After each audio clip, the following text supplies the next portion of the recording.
what you're looking for. It's me, the old me. It's a style. Assalamualaikum warahmatullahi wabarakatuh. Perkenalkan, nama saya Dela Putubati dari Universitas Islam Negeri Fatmawati Soekarno Bengkulu. Kembali lagi kepada saya. Di sini saya ingin melakukan wawancara seputar pemilihan pemilu pemula 2024. Sebelum kita lanjut, saya akan menjelaskan makna pembangunan dan pembangunan politik. Pembangunan memiliki makna yang luas, tetapi secara umum dapat diartikan sebagai suatu proses perubahan atau peningkatan yang disengaja dan berkelanjutan dalam berbagai aspek kehidupan manusia seperti ekonomi, sosial, budaya, dan lingkungan. Pembangunan bisa berarti peningkatan dan pertumbuhan ekonomi, peningkatan kualitas hidup, infrastruktur, serta peningkatan akses terhadap pendidikan, kesehatan, dan layanan publik lainnya. Adapun pembangunan politik juga dapat diartikan sebagai suatu proses perubahan dalam sistem politik suatu negara, yaitu bertujuan untuk mencapai keadilan, berkelanjutan, dan kesejahteraan bagi masyarakat. Pembangunan politik ini meliputi berbagai aspek seperti pembentukan kebijakan publik yang inklusif, pemberantas korupsi, perlindungan hak asasi manusia, dekomunitasasi dan pemberdayaan manusia, ataupun partisipasi politik yang merata. Adapun pemilu pemula adalah istilah yang digunakan untuk merujuk kepada pemilih yang baru pertama kali mengikuti proses pemilihan umum. Biasanya, pemilu pemula adalah para pemilih yang baru mencapai usia pemilih atau warga negara yang baru saja memperoleh hak pilih mereka. Partisipasi pemilih pemula adalah penting karena mereka mewakili masa depan suatu negara dan memiliki potensi besar dalam mempengaruhi hasil pemilu serta arah kebijakan yang akan diambil oleh pemimpin terpilih. Adapun pemilih serentak 2024 merujuk pada pemilih umum yang dilakukan secara bersamaan untuk memilih presiden dan wakil presiden. Adapun anggota legislatif serta pemimpin lokal seperti gubernur dan wali kota di Indonesia. Kontestasi politik menyeluruh di Indonesia akan terlibat dalam pemilu serentak ini, termasuk partai politik, calon presiden dan wakil presiden, serta calon-calon legislatif dan pemimpin lokal.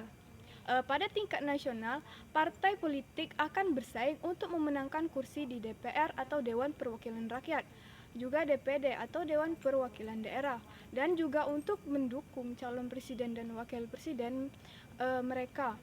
Sedangkan di tingkat lokal, partai politik akan mengusung calon gubernur, bupati, atau wali kota sesuai dengan wilayahnya masing-masing. Proses pemilu akan melibatkan berbagai tahapan, mulai dari pendaftaran partai politik dan calon-calonnya, kampanyenya, pemungutan suara hingga penghitungan suara. Semua tahapan ini akan diawasi oleh lembaga-lembaga terkait seperti KPU atau Komisi Pemilihan Umum dan Bawaslu atau Badan Pengawasan Pemilihan Umum untuk memastikan bahwa proses pemilu berjalan dengan jujur, adil, dan transparan. Selama proses pemilu serentak 2024, para calon presiden dan wakil presiden akan menawarkan visi dan program-program mereka kepada masyarakat, sementara partai politik dan calon legislatif akan berusaha untuk meraih dukungan dan dari pemilih kampanye yang akan menjadi bagian penting dalam pembentukan opini publik dan menggerakkan partisipasi politik. Baik, untuk video selanjutnya, mari ikuti saya. Assalamualaikum Mbak. Waalaikumsalam. Maaf mengganggu Mbak. Boleh minta waktunya sebentar? Boleh kita wawancara ya. Kalau boleh tahu namanya siapa ya? Itu Santi Putri, Umur berapa Mbak?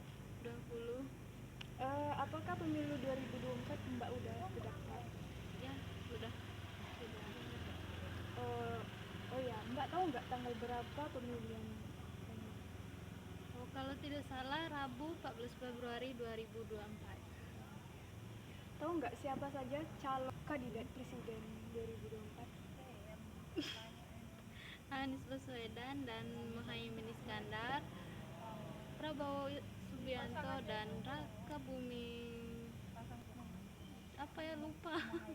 Oke, saya perjelas. Kandidat yang pertama itu calon yang pertama itu Anies Baswedan, Muhaimin Iskandar. Yang kedua itu ada Prabowo Subianto sama Gibran Raka Buming Raka. Yang ketiga itu ada Ganjar Pranowo, terus pasangannya itu Mahfud MD. Gimana tanggapan Mbak? GoPro apa ya? GoFood itu kan gagal dalam memilih, Mbak. Bagaimana tanggapan Mbak tentang itu? Oh, yang itu ya, yang tidak memilih tapi ada hak pilih gitu. Iya bisa jadi gitu. Adapun dia tuh udah memilih tapi nggak termasuk hitungan gitu. Gimana tanggapan Mbak kalau soal itu? Tanggapan saya mungkin alasan individu itu bermacam-macam ya. Mungkin dari sekian banyak calon itu tidak ada yang termasuk dalam dalam kriteria yang akan dipilih sebagai pemimpin gitu. Oke. Terus selanjutnya bagaimana tanggapan Mbak tentang caleg yang menyuap? Membeli suara Iya, atau bisa dibilang gitu. itu negatif ya. Seharusnya kan sebagai calon pemimpin itu harus jujur dan mendapatkan kepercayaan terhadap masyarakat gitu. Kalau membeli suara itu kurang baik banget itu. Iya. Berdampak negatif banget. Apalagi untuk pemimpin ya nggak baik. Masa pemimpinnya itu beli suara gitu, enggak kan?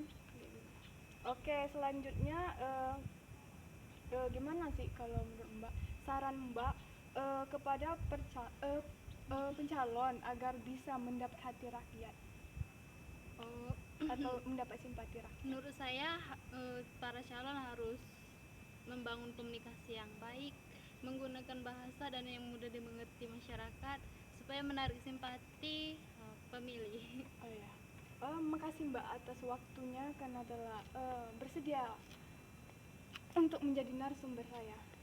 Sama-sama. Baik, itulah materi pemahaman seputar pemilih pemilu 2024. Bila ada salah saya mohon maaf. Wabillahi taufiq wal hidayah. Wassalamualaikum warahmatullahi wabarakatuh.